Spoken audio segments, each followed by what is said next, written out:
الراجل كان بيرمي الزبالة في الباسكت عادي، وفجأة لقى نفسه واخد 100,000 دولار، وده لأن قبلها كان شايف واحدة من مكان عالي، جري عشان يلحقها، لكنه نام على الأرض بدل ما ينقذها. الناس اللي حوالين افتكروا إنه خلاص، لكن فجأة شعاع نور نزل عليه وصحى في لحظة، وحتى أخدوا الست المغمى عليها معاهم. الراجل نفسه ما كنتش مصدق إنه لسه عايش، لكن المدهش أكتر إن واحد قال له إنه هيكسب 100,000 دولار كل مرة يساعد فيها حد، بس قدامه يوم واحد بس.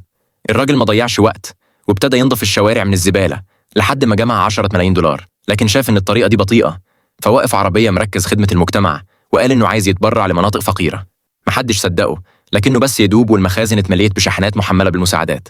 الموظفين ما كانوش مصدقين وشكروه بحرارة، وساعتها كسب 5 مليارات دولار. لكن هو حس برضه إن ده مش كفاية، فرفع السماعة وكلم ناسه، وفجأة وصلت معدات بناء وبدأ يبني بيوت للناس اللي من غير مأوى. الكل فرح جدا، وبالطبع جات له مكافأة سماوية تاني. بعدها على طول دخل مكتب توظيف وأعلن إنه هيدفع لأي حد يساعده يعمل خير. برضه محدش صدقه، فطلب فلوس كاش ورمى الفلوس على الناس. المنظر محدش كان مصدق، وفجأة الكل بدأ يتحرك ويعمل أعمال خير. الناس بقت تتخانق عشان يطلعوا الزبالة، وهو يدفع لكل واحد فيهم. وفي لحظات ثروة الراجل وصلت لمستوى ملياردير أغني رجل في العالم.